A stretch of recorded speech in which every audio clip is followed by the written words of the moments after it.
Finally we are going to witness 'Harihara Veeramallu' on the big screens. నాకసలు ఎప్పుడెప్పుడు ఈ సినిమా చూడాలా అని చెప్పి తహతహలాడిపోతున్నాను. ఆగలేకపోతున్నాను. హైప్ పిచ్చి పిచ్చిగా ఉండాలి అని అనుకుంటున్నా. కానీ మినిమమ్ హైప్ కూడా లేదు. థియేటర్‌కెళ్ళాలంటే అసలు ఇంట్రెస్ట్ పోయి కొంచెం భయమేస్తుంది ముందు. ఎలా ఉండబోతుందని. ట్రైలర్ రాకముందు వరకు పోస్ట్‌పోన్ అవుతుంటే చిరాకొచ్చింది. ట్రైలర్ వచ్చిన తర్వాత అరే! ఇంకో 2 సంవత్సరాలు పోస్ట్‌పోన్ అవుతే బావుండు కదా! మొత్తానికి మర్చిపోయేవాళ్ళం కదా! అనే ఫీలింగొచ్చింది. నేను 'పవన్ కళ్యాణ్' ఫ్యాన్ అయ్యుండి నాకే అంత హైపేం లేదు. ఒక్కటే పాజిటివ్ ఏంటంటే నాకు సినిమా మొత్తంలో 'ఎంఎం కీరవాణి' మ్యూజిక్. నాకన్ని సాంగ్స్ చాలా నచ్చాయి.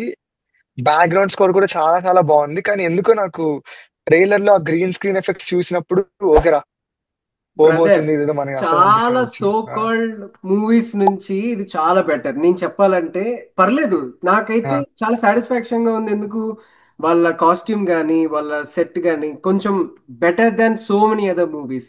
కొంచెం ఆప్టిమిస్టిక్ గా ఆలోచించడం నేర్చుకో. ప్రతిదీ ఇట్లా గుచ్చి గుచ్చి చూస్తే ఏది బాగోదు. రామాయణ్ రామాయణ్ హిందీలో ఇప్పుడు వచ్చే రామాయణ్ విజువల్స్ కావాలంటే it is highly impossible present now. కష్టం అది. అరే నువ్వు అన్నీ అలా అని చెప్పి 'ఆదిపురుషు'తో కంపేర్ చేయకూడదు నువ్వు. 'హరిహర వీరమల్లు' ఈస్ హావింగ్ ఇది ఇట్స్ స్టాండర్డ్స్ ఇది నువ్వు. కరెక్ట్ చెప్పావు, ఇది కరెక్ట్ చెప్పావు. ఆది పురుషుతో కంపేర్ చేసి హరిహర వీరుమలు చెప్పరా నువ్వు చెప్పు. టీజర్ వచ్చినప్పుడు ఫస్ట్‌లో 'హరిహర వీరమల్లు' టీజర్ అనౌన్స్‌మెంట్ వచ్చినప్పుడు టాన్ టాన్ టాన్ టాన్ టానననననన అసల పిచ్చి హైతో ఉన్నా నేను. అరే! 'పవన్ కళ్యాణ్, క్రిష్' మూవీరా అనుకున్నా. అండ్ ఎందుకంటే 'క్రిష్' ఆ ముందే 'గౌతమిపుత్ర శాతకర్ణి' మూవీ తీసి రఫ్ ఆడిచ్చాడు. సో, ఇది ఔట్ ఇంకా కొట్టేయబోతున్నాము. మనం రఫ్ ఆడిస్తున్నాం అనుకున్నా. కొడుతుందిరా దాని తర్వాత అనుకుంటున్నావు ఎవరిని? ఏంటి? ఎక్కడ అర్థం కొడుతుంది? కొడుతుంది అంతే. నాకేం లేదు. కొంచెం కూడా హోప్ లేదు నాకు. అయ్యా సార్! నీ మీద నాకు నమ్మకం పోయింది. 'క్రిష్' ఎళ్ళిపోయిన తర్వాత ఎవడన్నా మంచోడిని తెస్తారనుకుంటే 'జ్యోతి కృష్ణని' తెచ్చారు. ఆడి ప్రీవియస్ మూవీలు చూస్తుంటే భయమేస్తుంది నాకు. 'రూల్స్ రంజన్' ఏంటది సినిమానా అది? 'Oxygen' okay. కొన్ని పార్ట్స్ బానే ఉంటాయి 'ఆక్సిజన్‌లో.' కానీ ఆన్ ఎ హోల్ 2 మూవీలు గొప్పగా ఏమి ఉండవు. ఆడిని పోయి హైప్ ఇవ్వడం. మళ్ళీ నాకు నచ్చనిదేంటంటే ట్రైలర్‌లో ఇక్కడ 'క్రిష్' పేరు లేదయ్యా అక్కడ. ఎందుకు? పోస్టర్‌ల మీద ఇంక మొత్తం తీసేయండిరా. ఆ 'క్రిష్' గూడా అంతే. అంటే ఆ అంటే ఎళ్తాడు. సినిమా స్టార్ట్ చేస్తాడు. బయటకి వాకౌట్ చేసుకొని వస్తాడు. 'మణికర్ణిక'కి అదే అయింది. 'హరిహర వీరమల్లు'కి అదే అయింది. ఎన్ని సార్లు ఇంకా? అంటే అప్పట్లో ఆయన ఎన్టీఆర్ అన్న మూవీ కోసం ఎళ్ళరా బాబు ఎన్టీఆర్. ఫట్ ఎన్టీఆర్ అయిన తర్వాతే రా ఇది స్టార్ట్ చేసింది. ఇది స్టార్ట్ చేసాక కొండపోలం తీశాడు. అలా ఎళ్ళిపోయింది సినిమా కొండల్లోకి. అర్థం కావట్లేదు నాకు. ట్రైలర్‌లో పవన్ కళ్యాణ్ లుక్స్ చూస్తుంటే బాధగా ఉంది. అంటే తెలిసిపోతుంది నీకు ఆ ఫేస్‌లో ఓకే. అలసిపోయాడు ఈయన బాగా. చాలా మొత్తం లాగేశారు. ఏం లేదు. ఎనర్జీ లేదు. ఏం లేదు. అండ్ ఆ గ్రాఫిక్స్ కూడా నాకు నచ్చల వీఎఫ్ఎక్స్ కొన్ని సీన్ల దగ్గరైతే అసల తెలిసిపోతుంది. అరే! ఇది వీఎఫ్ఎక్స్ రా ఇది అని జెప్పి. దీనికి మళ్ళీ వీళ్ళు జియోలు తెచ్చుకొని 23 రాత్రి స్పెషల్ షోకి రూ. 600, రూ. 700 టికెట్ పెడితే జనాలు ఆల్రెడీ థియేటర్‌కెళ్ళే ఇంట్రెస్టే లేదసలు ఈ సినిమాకి.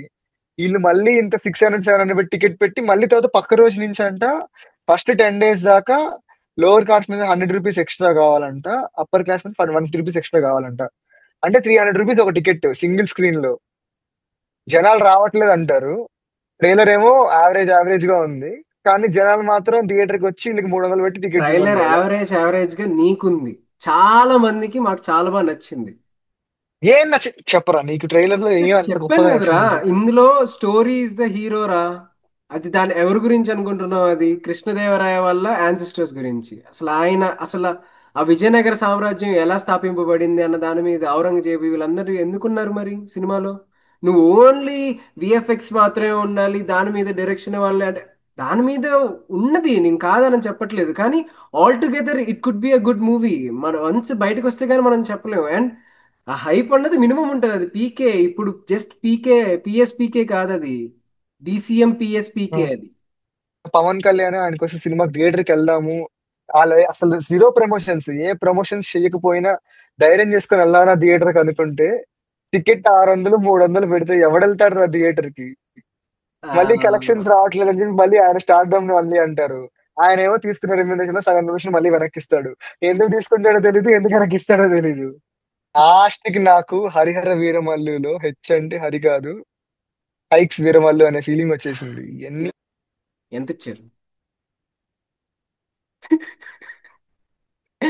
ఇలాగ నెగిటివిటీ లాక్స్ స్ప్రెడ్ లక్ష చేయడానికి ఎంత రూపీస్. ఇచ్చారు? చెప్పు, కమాన్. నీ పర్పస్ ఏంటి, నీ ఉద్దేశం ఏంటి? చెప్పరా, చెప్పరా రే, చెప్పు. ఎందుకురా బంగారం లాంటి మూవీ మీద ఇట్లా నెగిటివిటీ స్ప్రెడ్ చేస్తారు చీప్ ఫెలోస్? బంగారం లాంటి మూవీ ఏంట్రా? నువ్వు ట్రైలర్ చూసావు అసలు? ఏ ఏ ధైర్యంతో మాట్లాడుతున్నారా నువ్వు? నువ్వు బంగారం మరీ గురించి బండ్ల గణేష్ మాట్లాడుతున్నా. కంటే ఘోరంగా ఉన్నావు. తెలీదా పవన్ కళ్యాణ్ బంగారం మూవీ ఇప్పుడు దాని మీద కూడా కేసు వేశారు కదా? ఓకే, వేసారు. దానికి ఏం చేస్తావు? ఇంకా సినిమా రిలీజ్ చేద్దాం చేస్తూ అసలు సినిమా రిలీజ్ అవుద్దనే నమ్మకం లేదు. ఈ వారం వస్తుంది అనుకునేటప్పటికల్లా మళ్ళీ ఇంకో 2 కేసులు వేశారు. బంగారం మూవీ దగ్గర అప్పుడు అడ్వాన్సులు కావాలని, ఇంకోటేమో ముందు పే చేసామని. ఎన్ని ఎన్ని కేసులు సార్! ఒక సినిమాని ఆపడానికి ఇంత నెగిటివిటీయా? ఈసాబ్ వచ్చింది, భీమా నాయక్ వచ్చింది, బ్రో వచ్చింది, ఇప్పుడు ఈ మూవీ ఇన్ని పోస్ట్ పోన్స్ తర్వాత వస్తుంది. నాకు చాలా పాజిటివ్ హోప్స్ అన్ని లేకపోయినా కొంచెం అయితే ఉన్నాయి. కాకపోతే ఆ టికెట్ ప్రైసెస్ చూసిన తర్వాత వెళ్ళేవాడిని కూడా ఆగిపోదాం అనే థాట్స్ వస్తున్నాయి. ఎందుకంటే చాలా అసలు ఎఫోర్డ్ చేసే విధంగా లేవు అవి. సో టికెట్ ప్రైసెస్ మళ్ళీ రివైజ్ చేసి అందరికీ అందుబాటులో ఉండేలాగా చేస్తే మాత్రం మూవీలో ఎంత కొంచెం అన్న కంటెంట్ ఉంటే movie will see the sky. నాకైతే ఆ నమ్మకం ఉంది. So I hope PK will give a strong comeback with his original script.